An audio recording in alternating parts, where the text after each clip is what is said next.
Just my thoughts about the KF-21 Boracay for the Philippines, July 2022. Please like and share the video, and subscribe to the channel. I just noticed that there was a lot of interest on one of my recent videos about the Multirole Fighter or MRF acquisition program for the Philippine Air Force. It seems that a lot of people are really interested about the topic.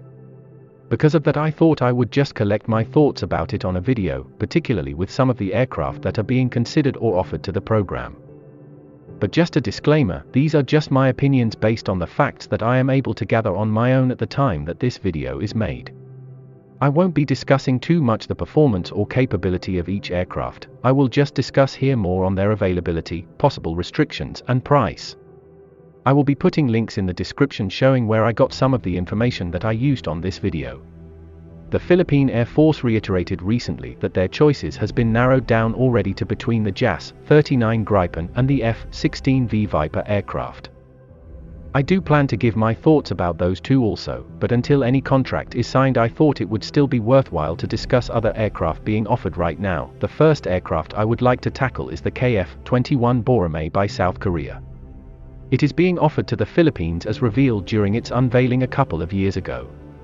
No doubt that this is the most advanced and most capable aircraft that I will be discussing in this planned series because it has stealth features and that it is very new, so it will be using the most current technology available. However, because it is so new, it also has yet to make its first flight. Its first prototypes are scheduled to do so this month of July 2022, and all seems to be going ahead as scheduled. But even if it does make its planned first flights, it will still take a while before it goes into mass production. Its testing won't be finished until 2026 or 4 years from now, and only then will they start mass producing it. But the aircraft will be developed in batches or so-called blocks, and the first one, the Block 1, is limited only to the air superiority or anti-air role.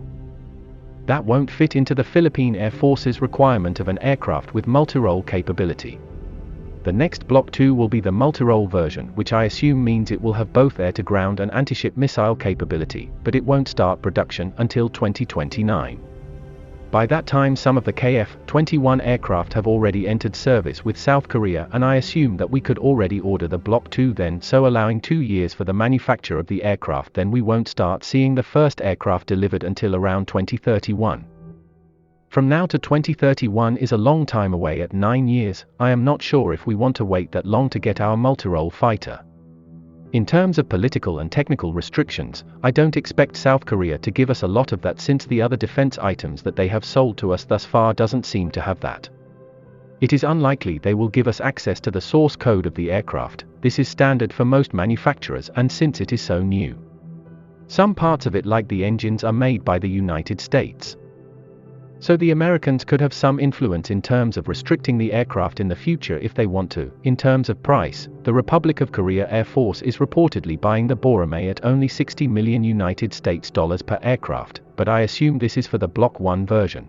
I don't know yet how much the Block 2 version will cost, but let's use the Block 1 price as basis, assuming it will stay around that way by 2029, and then add in around $10 million per aircraft to allow for inflation, and because it's a new version, then conservatively add in another $10 million per aircraft for training and some logistical support, then that only adds up to $80 million per aircraft. Our current budget for the multirole fighter aircraft is approximately $1.15 billion. And if we use a budget similar to that, then we could in theory buy around 14 aircraft. So to summarize, to me the Boracay is an interesting prospect because of its advanced capability at an anticipated reasonable price, but it seems it would take too long before we can get it in the multirole form that we want, probably around the early 2030s. Thank you for watching the video. I invite you again to like and share it, and subscribe to the channel.